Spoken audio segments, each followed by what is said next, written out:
Hey there, neurodivergent besties. Here's three weird ass things that I do as an autistic that are probably related to my autism that I didn't realize. I just thought everyone did. The first thing's easy. Most people who are autistic do this. I line things up and I stack things. If there's a pile of something alike in front of me, even if they're not necessarily completely alike, I will line them up or I will stack them. If they're different colors, I get to put them in color order, which makes me extremely happy. And it's so satisfying. But I will always line things up or stack them. And sometimes I'll take the stacks apart and lines apart just to restack them and reline them up again because it is so soothing. But that's a common autism thing. The next thing I do is I alphabetize things. I know, weird. Hear me out. So I didn't notice it until 8th grade when one of my teachers said the order for volleyball was bump, set, spike. Don't know why that's an order, but whatever. So I just said, oh, that's just alphabetical. And he was like, oh, and I was like, how did you not know that already? Because if I'm trying to put something in order, one of the things I do is I check to see if they're alphabetical. Patterns. Oh my God, I just realized it. I look for patterns.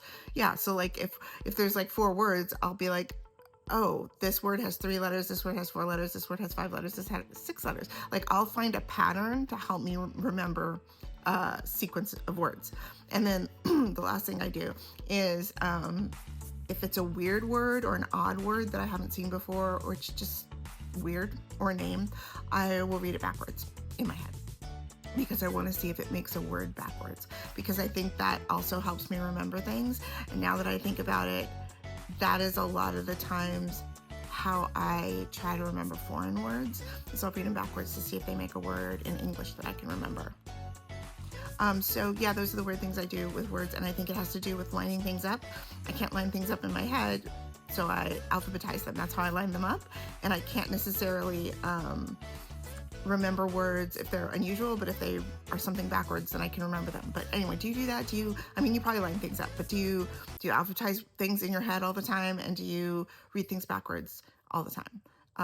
Because I don't want to be alone with this.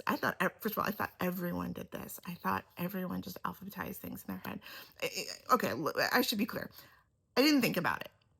I just assumed, because no one sits there and thinks, oh, I alphabetize things in my head. No, you just do it, right? One other thing I should mention that I just thought of is that if you put a bunch of colored blocks or something in front of me on a table and just left them there while I was listening to a lecture, I would stack and arrange and order them, and I would hear every word of that lecture and absorb every word of that lecture. But if there was nothing in front of me on the table and I had to just sit there and stare at the person giving the lecture, I would absorb like barely any of it because my mind would wander. That happens too, right?